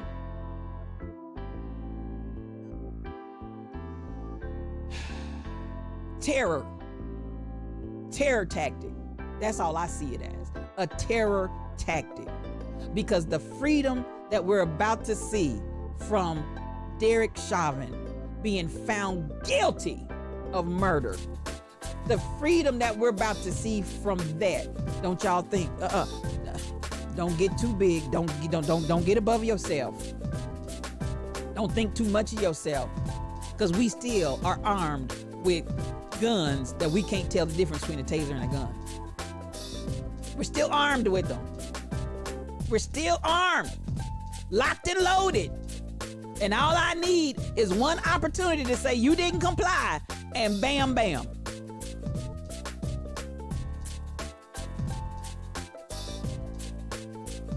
Yes, they're running around with their own version. Bang, bang into the roof. Bang, bang all over you. Bang, bang, bang. And they just killing folk left and right. Just killing them. Just killing them. Graveyard dead. Just killing them.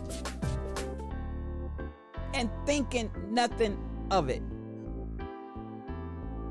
Thinking nothing of it. Cops and robbers, cowboys and Indians. That's all they out there doing, playing games with our lives.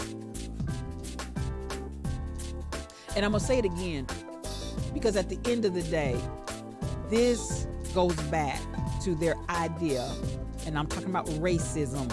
I'm talking about white supremacy. I'm talking about the hatred that comes from it. And in reality, at the end of the day, you want to talk about Hitler. And I mentioned this earlier, but I didn't finish the thought. When you talk about war crimes, this ought to be crimes against people and your own citizens.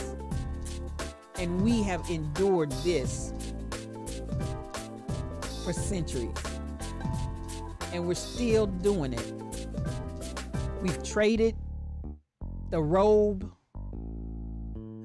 and the sheet for a suit and a tie, but you're still committing crimes against people. And this is my challenge to our federal government. Are y'all gonna straighten this mess up, or y'all gonna let it keep going? Now, I'm gonna read this, and I'm out of here, because I'm also about results. What are the results? How can we get some results? And my friend Bobcat Woolard, I love him because he's socially conscious. I call him my twin. He's blonde hair, blue eyed. hippie-ish, long hair, maybe 10, 15 years older than I am, but he's my brother. I love him to death. And he fights for civil rights harder than most black folks I know. And I loved it because in one of the posts, there was a comment and a response that came back, and I liked it. It was Bobby Kennedy. I shared it as a matter of fact. Every time we turn our heads the other way, when we see the law flouted, when we tolerate what we know to be wrong, when we close our eyes and ears to the corrupt because we are too busy or we're too frightened, when we fail to speak up and speak out, we strike a blow against freedom, decency, and justice. And that was said by Robert F. Kennedy. Now, I loved it. I loved it. I loved it. And I'm looking for it. There was a comment that was made. Where did it go? Where did it go? And it begins to talk about the idea. I had it up, but I lost it. That doesn't matter. I can give you the gist of it. He basically purports that we need to not allow any law enforcement agency, from municipality, town, city to city, they all need to have oversight by some level of federal review that actually comes in and they have to answer to somebody, so that it's not just a matter of wild, wild west. And I'm just kind of paraphrasing some of the concept here. But even in that, just the idea that every municipality is open in and of itself or within its little group, even if they answer to the county or if they answer to the state, whatever the case may be, because it is different from location to location, that the federal government needs to step up and step to the plate and start, if we're going to talk about police reform, if they care about their citizens, and bringing us to some level of accountability. And I don't care, you can say, well, we got this, it ain't working. What we got is not working. We need, like I said, I'm not, and I'm gonna tell this and scream it from the mountaintops, I'm not for trying to revamp a whole bunch of mess that we already know. I'm gonna go back to, again, what I said earlier. The foundation of its creation was from white supremacy, from hatred, from fear-mongering, and from hypocrisy. I'm not personally trying to go back and fix all of that. Listen, if it's that jacked up, start fresh. That's my opinion. Start this stuff fresh. Because I'm sick of trying to cut through your red tape, because this is going to be the thing. If we try to fix it for what already exists, and somebody's going to be like, oh, spiritual thought leader, that's going to be way too much work. It's way too much work to try to go back and work within the confines of their white supremacist, hypocritical, hatred, fear-mongering system. How much energy is it going to take to go back and fix that and make it right, than to tear down and destroy that foundation that you know it was built on and just rebuild? Now, if steel is good and you use steel in the foundation, you can use steel in the new foundation. I'm not saying don't use the utensils and the mechanisms that work, but I'm saying rather than trying to go back and fix this mess that they created to be a part of the systemic racism, they built it to be a part of that. Instead of trying to go back and fix that, I say start fresh. Start fresh. I don't want no. Have you ever had a recipe? And I have done this. Have you ever had a recipe that you messed around and you made really what was a major error, but you kept doctoring on it trying to fix it? And you kept doctoring on it, and you kept doctoring on it, and you kept doctoring on it, and you kept doctoring on it because you didn't want to throw it away. But you're putting more and more resources in there trying to fix it. And at the end of the day, this has happened for me every single time. It never is fixed right. It ain't right, it ain't right, it ain't right. It's almost like you might as well have from the very beginning just gone ahead and whatever the major mistake was that you made in that recipe, you should have just pitched it out, started fresh. And with police brutality, I know my time is almost up. My engineer's gonna be telling me, wrap it up. But with police brutality, that whole system, and I don't care what's already out there and in place, I'm saying we need to start fresh, because this white supremacist hatred, fear-mongering, hypocritical system as a foundation that we have currently has got to go. And that's all I'm going to say about that. Did I say something? Now, like I said, that's my opinion. You don't have to espouse to that opinion. It's okay. We all have a different mind. Hey, Michelle Brown, I'm so glad that you're here. I'm so glad that you're here. Listen, at the end of the day, Michelle, we got to engineer this mess. My engineer is a mess. My engineer is a mess. And honey, she keeps me on the straight and narrow. So I love her. I love her. I love her. She said, don't worry about her engineer. But at the end of the day, I hope, I went back, and I'm going to touch on this a little bit more, because police brutality, we're not going to change them.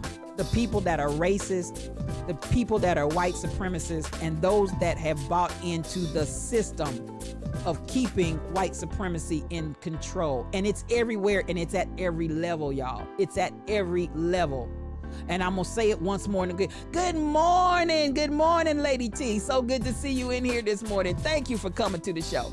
I'm gonna say it once more and again. It's at every level, to which I say, even to Joe and the migrant young people that you're dealing with, and the way that you're handling them.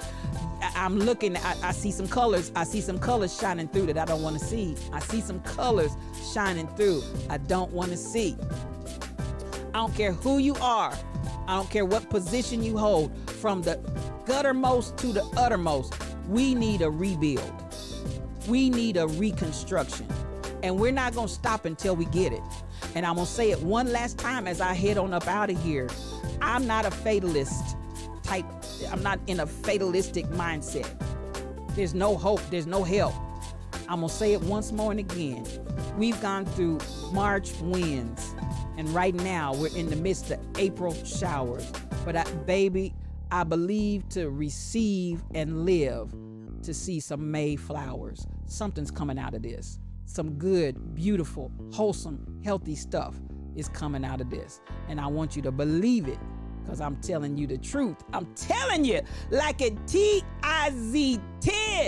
So y'all, I need y'all to keep hope alive. That's what Jesse said. Keep hope alive. Keep hope alive. Keep hope alive. And I hope that blessed you on today.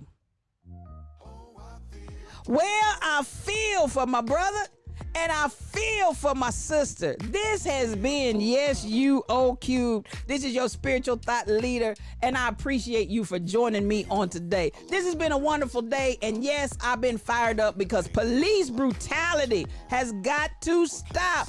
And it's time to make that change, and we are the people who can do it, because we're going to make a difference with all of this that's been going on. We're not afraid to speak. We're not afraid to stand up. We're not afraid to be counted, and we're going to make a difference up in here. I want to thank everybody, and I want to invite you to follow me, if you will. I'm out there on Facebook, YouTube, Instagram, TikTok, Patreon, TikTok, Twitter, Twitch, Anchor, Discord, and more. I'm out there, y'all. I'm out there, and I want y'all to join me, if you will. Now, as my dear friend Rhonda Royal always says, if you don't deal with it, it will deal with you. And can I purport to you part of the reason we're in what we're in right now? Because as a country, we have not dealt with our racism. We have not dealt with our hypocrisy. We have not dealt with our fear mongering and this oppression of privilege that has been in control even before the foundation of this country as we know it. We're going to deal with it now, y'all. It's time to deal with it, because it's dealing with us. As I so often say, listen, don't just talk about change. I need you to be the change. Yes, you. That's the name of this podcast. Not my brother, not my sister, but yes, you. I want you to be the change. And at the end of the day, as I like to say, it's us, you, me, we, all. And I love y'all. I really, really do. And I want you, I really, really do. I want you to have peace for your journey.